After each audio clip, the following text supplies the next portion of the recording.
இணைந்து கொண்டிருக்கின்றோம் வணக்கம் தமிழொலி நிகழ்ச்சியின் வாயிலாக இன்றைய தலைப்பு பகுதியிலே நாங்கள் என்ன விடயம் பற்றி கதைப்போம் அப்படின்னு சொல்லி சிந்திக்கின்ற போது இன்றைய நாட்களில் நாங்கள் அதிகமாக எங்களுடைய பத்திரிகைகளில் படிக்கக்கூடியதாக இருந்த ஒரு விடயம் அந்த சுற்றுச்சூழல் தூய்மை தொடர்பாக, அதிலும் குறிப்பாக கடற்கரையோரங்கள் அதிகமாக தூய்மைப்படுத்தப்பட்டது என்று சொல்லி அதிகளவான படத்துடன் கூடிய செய்திகள் இன்றைய பத்திரிகைகளிலே பிரசுரமாக இருக்கின்றதை நாங்கள் அவதானிக்கக்கூடியதாக இருந்தது. உண்மையிலேயே இந்த கிளீன் ஸ்ரீலங்கா என்கின்ற திட்டம் ஊடாக அதிகமான இடங்கள் துப்புரவு செய்யப்படுகின்றன, அதிகமாக சுற்றுச்சூழல் பாதுகாக்கப்படுகின்றது என்பது சந்தோஷமான ஒரு விடயம்தான். மாறாக நாங்கள் சிந்தித்து பார்க்கின்ற போது, நாங்கள் ஒவ்வொருவரும் சுற்றுச்சூழலை பாதுகாக்க வேண்டும் என்று சிந்திக்கின்ற போதுதான் நிச்சயமாக அந்த சுற்றுச்சூழல் பாதுகாப்பாக இருக்கும். சில சமயங்களில் நாங்கள் இவ்வாறான திட்டங்களை முன்னெடுக்கின்ற போது என்ன செய்வோம், ஆரம்பத்திலே எங்களுடைய நாடு தூய்மையாக இருக்க வேண்டும் என்று சொல்லி மிகவுமே ஒரு ஆர்வத்தோடு அந்த சுற்றுச்சூழலை தூய்மைப்படுத்தி கொண்டு இருப்போம். ஆனால் திரும்ப திரும்ப திரும்ப அதே இடத்தில் அதே குப்பைகள் சேருகின்ற போது திரும்ப திரும்ப திரும்ப அதே பணிகள் நடைபெற்று கொண்டிருக்குமா என்பது சிந்திக்கக்கூடிய ஒரு விடயமாக இருக்கின்றது. நாங்கள் சாதாரணமாக எடுத்து பார்க்கின்ற போது ஒரு இடத்தில் ஒரு குப்பை இருந்தால் ஒரு குறிப்பிட்ட நேரத்தில் நாங்கள் ஒதுக்கி கொள்ளுகின்ற போது திரும்ப திரும்ப திரும்ப அதே இடத்தில் குப்பை கொண்டிருக்கின்ற போது அதை நாங்கள் ஒரு பொது நோக்கமாக கருதி செய்வதை சில பேருக்கு அந்த விடயத்தில் ஒரு சலிப்பு ஏற்பட்டுவிடும் என்று சொல்லிக்கொள்ள முடியும். உண்மையிலேயே நாங்கள் ஒவ்வொருவரும் சிந்திக்க வேண்டும், சுற்றுச்சூழலை பாதுகாக்க வேண்டும். உதாரணமாக நாங்கள் ஒரு நீர் அருந்துகின்றோம் என்று சொன்னால் அந்த போத்தலை ஒரு குறிப்பிட்ட இடத்தில் போட வேண்டும் என்று சொன்னால் அந்த குறிப்பிட்ட இடத்தில் போட பழகி கொள்ள வேண்டும். நாங்கள் பார்க்கின்ற போது நாங்கள் குப்பை தொட்டிகளில் கூட எத்தனையோ விதமா இது பிளாஸ்டிக் கழிவுகள் போடப்பட வேண்டும், இதில் பொலித்தீன் கழிவுகள் போடப்பட வேண்டும் என்று சொல்லி தனித்தனி வகைகள் இருக்கிறது. நாங்கள் அதை குறித்து சிந்திப்பதில்லை. சாப்பிட்டு விட்டோம் என்று சொன்னால் அந்த நாங்கள் அந்த லஞ்ச் டிஷ்யூவை கூட அப்படியே ஒரு இடத்தை போடுவோம், பேப்பர் அதுல போடுவோம், சாப்பாட்டையும் சேர்த்து அதுக்குள்ளேயே போடுவோம். இதனால் அவர்கள் பிரித்து எடுப்பது மிகவும் கடினமாக இருக்கின்றது. அதனால் பொலித்தீன் கழிவுகள் தனியாக செல்வதில்லை. இவ்வாறான இந்த காரணங்களினால் சுற்றுச்சூழல் மீண்டும் மீண்டும் பாதிக்கப்பட்டு கொண்டிருக்கின்றது.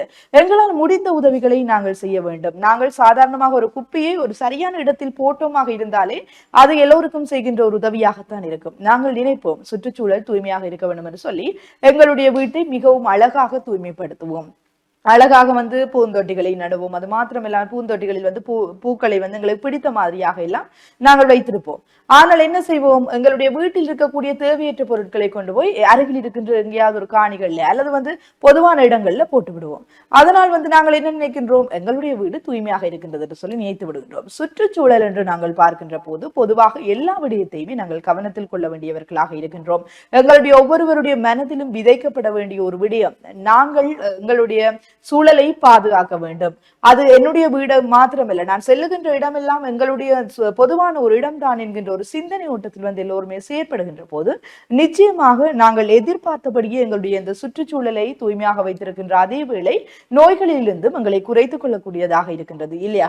நிச்சயமாக இது இவ்வாறு இருக்கும் பொழுது இந்த சுற்றுச்சூழலை பற்றி பேசும்பொழுதுதான் இன்றைக்கு இந்த சுற்றுச்சூழல் நேயம் அல்லது சுற்றுச்சூழல் இருக்கக்கூடிய பற்றி என்பது திடீரென்று யாராலுமே உருவாக்க முடியாது. அது சிறு வயதிலிருந்தே உருவாக்கப்பட வேண்டிய ஒன்றாக இருக்கிறது. ஏனென்றால் இன்றைக்கு வீடுகளிலே குப்பை போட விடாமல் என்று சொல்லிக் கொடுக்கக்கூடிய நாங்கள் பிள்ளைகளை பொது இடங்களில் குப்பை போடாதீர்கள் என்றும் சொல்லிக் கொடுக்க மறந்து விடுகிறோம். அதனால்தான் இன்றைக்கு பல இடங்கள் குப்பையாக மாறிக்கொண்டு இருக்கிறது. இன்றைக்கு தாங்கள் சாப்பிடக்கூடிய இனிப்பு பக்கெட்டுகள், சாக்லேட் பக்கெட்டுகள் அல்லது பபுல்கங்களுடைய அந்த பேப்பர்களை, வெளி உரைகளை தங்களுடைய குப்பை தொட்டிகளில் கொண்டு சேர்க்கக்கூடிய பிள்ளைகள் எத்தனை பேர் இருக்கிறார்கள்? அல்லது குப்பை தொட்டிகள் இல்லாத இடத்து அவற்றை தங்களுக்கு உடைமைகளுக்குள்ளேயே வைத்துக் கொண்டு வீட்டில் இருக்கக்கூடிய குப்பை தொட்டிகள் அல்லது பொது இடங்களில் இருக்கக்கூடிய குப்பை தொட்டிகளுக்குள் போடக்கூடிய பிள்ளைகள் எத்தனை பேர் இருக்கிறார்கள் என்ற கேள்வியை எங்களுக்குள் நாங்களே எழுப்பிக் கொள்ள வேண்டும். இன்றைக்கு வீதிகளிலேயே குப்பையை வீசிவிட்டு செல்வது, பேருந்தில் பயணிக்கும் பொழுது குப்பைகளை தூக்கி ஜன்னலால் வெளியிலே வீசுவது என்று எல்லா பழக்க வழக்கத்தையும் குழந்தைகளுக்கு கற்றுக் கொடுக்கக்கூடியவர்களாக நாங்கள் தான் இருக்கிறோம். எனவே இந்த சுற்றுச்சூழல் மீதான கரிசனை அல்லது சுற்றுச்சூழலை நாங்கள் தூய்மையாக வைத்திருக்க வேண்டும் என்றால் வீட்டிலே பிள்ளைகளுக்கு எவ்வாறு சொல்லிக் கொடுக்கிறோமோ அதை நாங்கள் வெளியிடங்களிலும் கடைபிடிக்க வேண்டும் என்று பிள்ளைகளுக்கு நாங்கள் சொல்லிக் கொடுக்க வேண்டியதாக இருக்கிறது. அதை பாடசாலைகளும் சிறப்பாக பாடசாலை சூழலை மாத்திரம் நீங்கள் அழகாக வைத்துக் கொள்வதை தாண்டி பாடசாலைகளுக்குள் குப்பைகளை போடுவது, வகுப்பறைகளுக்குள் குப்பைகள் போடுவது என்பதையும் தவிர்த்து பொது இடங்களிலும் நீங்கள் எவ்வாறு இந்த சுற்றுச்சூழல் நேயத்துடன் செயற்பட வேண்டும் என்பதை சிறு வயது முதலே பிள்ளைகளுக்கு சொல்லிக் கொடுக்க வேண்டியதாக இருக்கிறோம். இந்த பபுல்கத்துடைய பெரிய பிரச்சனையாக இருக்கிற சப்பி விட்டு எல்லாருமே துப்புவது. பல நாடுகளில் இந்த பபுல்கம் தடை செய்யப்பட்ட ஒன்றாக கூட இருக்கிறது. சில நாடுகளில் இந்த பபுல்கத்தை சாப்பிட்டு விட்டு துப்பி அதனால் பல விபத்துகள் கூட நடந்தால் அந்த நாட்டு அரசாங்கங்கள் இந்த பபுல்கத்தை கூட தடை செய்து வைத்திருக்கின்றன. ஆனால் சில நாடுகள் வெளிநாட்டு பிள்ளைகளை பார்த்தீங்கன்னா அந்த பபுல்கத்தை சாப்பிட்டு அந்த வழி உரைக்குள்ளேயே அவற்றை எடுத்து பொது இடங்களுக்குள்ளே வீசாமல் அவற்றை குப்பை தொட்டிகளுக்குள்ளே வீசி விட்டு செல்வார்கள். இந்த பழக்க வழக்கங்களை எங்களுடைய பிள்ளைகளுக்கு நாங்கள் எப்போது பழகி கொடுக்க போகிறோம் என்றால் நாங்கள் இந்த காலையிலே வரும் பொழுது அதிகாலையில வேலைகள் பெறும்போது இந்த பாடசாலை பிள்ளைகளை பெற்றோர் ஏற்றி செல்வார்கள் வாகனங்களில். ஏற்றி செல்லக்கூடிய பெற்றோர்கள் என்ன சொல்வாங்க, பின்னாலே பிள்ளை இருக்கும்பொழுது வீட்டிலிருந்து கட்டி கொண்டிருக்கக்கூடிய அந்த குப்பை பையை வாகனத்திலே செல்லும் பொழுதே வீதியிலே எறிந்து விட்டு செல்வார்கள். இதை பார்க்கும் பொழுது அந்த பிள்ளை இதிலிருந்து எதை கற்றுக்கொள்ளப் போகிறது என்பதை நாங்கள் உணர்ந்து கொள்ள வேண்டும். அப்படி இல்லாவிடின் உங்களுடைய வீடுகளுக்குள்ளும் இப்படி குப்பையை போட்டுவிட்டு செல்லலாம் என்ற ஒரு வரைமுறையை சொல்லிக் கொடுக்கிறீர்களா என்ற ஒரு கேள்வியும் இங்கே எழுகிறது. எனவே பிள்ளைகளுக்கு தவறான உதாரணங்களை காட்டி கொடுக்காதீர்கள். உங்களை பார்த்து தான் அவர்கள் வளரப் போகிறார்கள், உங்களிடமிருந்து தான் கற்றுக்கொள்ளப் போகிறார்கள். எனவே இந்த கரிசனை என்பன சிறுவயது முதலே சுற்றுச்சூழல் மீதான நேயம் பிள்ளைகளுக்கு வளர்க்கப்பட வேண்டும். அபிவிருத்தி அடைந்த நாடுகள் முன்பளிப்பிராயங்களிலே இந்த சுற்றுச்சூழல், இந்த குப்பைகள், இந்த கழிவுகளை எவ்வாறு அகற்றுவது என்பது தொடர்பாக பிள்ளைகளுக்கு கல்வி முறையை அழகாக வடிவமைத்துக்காக. எங்களுடைய நாடுகளில் அது இல்லாவிட்டாலும் பெற்றோர்களாகிய நீங்கள் வீட்டிலே பிள்ளைகளை எவ்வாறு துப்புரவாக வைத்திருக்க சொல்கிறீர்களோ அதே போல வெளியிடங்களிலேயும் உங்களுடைய வீடாக நினைத்து வாழுங்கள் என்ற உண்மைத்தன்மை அவர்களுக்கு கூற வேண்டிய மிகப்பெரிய தார்மீக கடமை பெற்றோர்களுக்கும் மூத்தவர்களுக்கும் முதியவர்களுக்கும் இந்த சமுதாயத்திலே இருக்கிறது என்பதை நாங்கள் உணர்ந்து செயற்பட வேண்டும் என்பதையும் கூறிக்கொள்கிறோம். நிச்சயமாக கரியரன் கூறியது போலயே சிறு வயதிலே நாங்கள் பிள்ளைகளுக்கு கற்றுக் கொடுக்க பழக வேண்டும். 5 வளையாதது 50 வளையாது என்று சொல்லி நாங்கள் அடிக்கடி கேள்விப்படுகின்ற ஒரு விடயம் தான். சிறு பிள்ளைகளுக்கு நாங்கள் சிறு வயதில் சொல்லிக் கொடுக்கின்ற போது அவர்கள் பழகிய பழக்கங்கள் அவர்களுடைய வாழ்நாள் முழுவதுமே இருக்கக்கூடியதாக இருக்கின்றது. பாடசாலைகளிலும் சரி, வீடுகளிலும் சரி, நாங்கள் சாதாரணமாக பிள்ளைகளை வழிநடத்துகின்ற போது பிள்ளைகளுடைய சுகாதாரம் தொடர்பாக பல விடயங்களை கற்றுக் கொடுப்போம். காலை எழுந்ததிலிருந்து உறக்க செல்லும் வரைக்குமே என்னென்ன விதிமுறைகள் பின்பற்றப்பட வேண்டும், எவ்வாறு எங்களை நாங்கள் பாதுகாத்துக் கொள்ள வேண்டும் என்று சொல்லி எல்லாம் பல விடயங்களை நாங்கள் கற்றுக் கொடுப்போம்.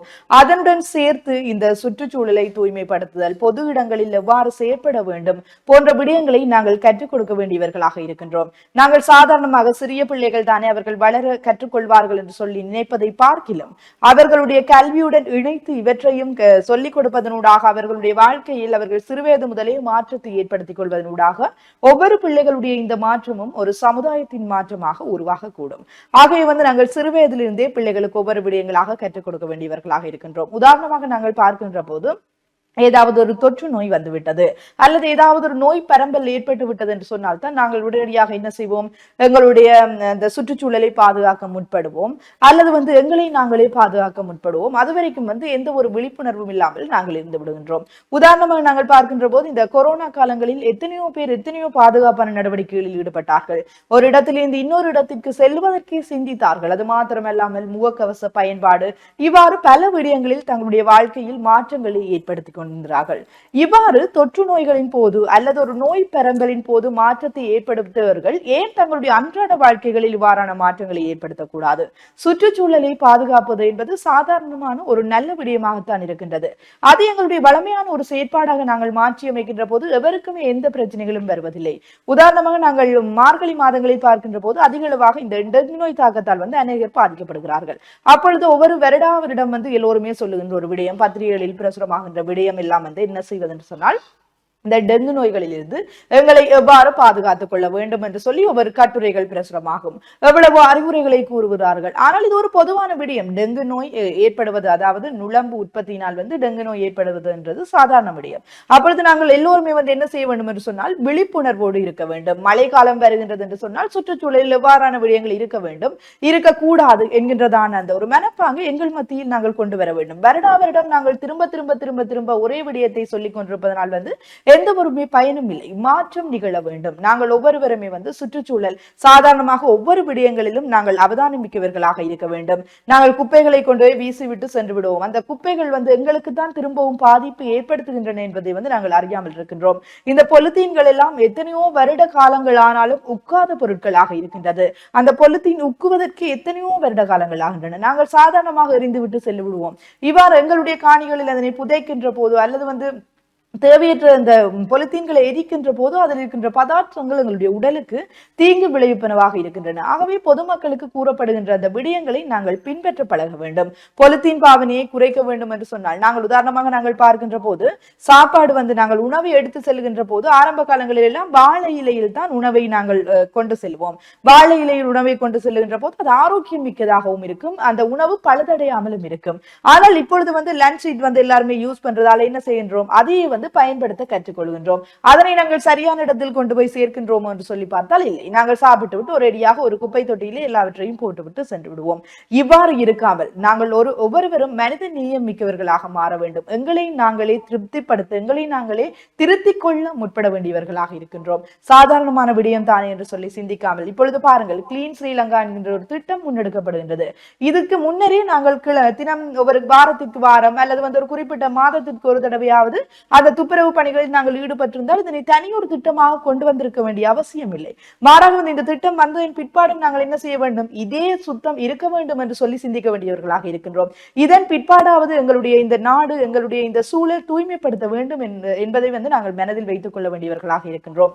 ஒரு விடயத்தை முன்னெடுப்பது மாத்திரம் வெற்றி அல்ல. அந்த விடயம் எவ்வளவு தூரத்திற்கு மாற்றத்தை கொண்டு வருகின்றது, அந்த மாற்றம் எவ்வளவு தூரத்திற்கு எங்களுக்கு பயன்மிக்கதாக இருக்கின்றது என்பதை நாங்கள் சிந்திப்பதுதான் பெரிய மாற்றமாக அமையும், இல்லையா கிளியர்? நிச்சயமாக.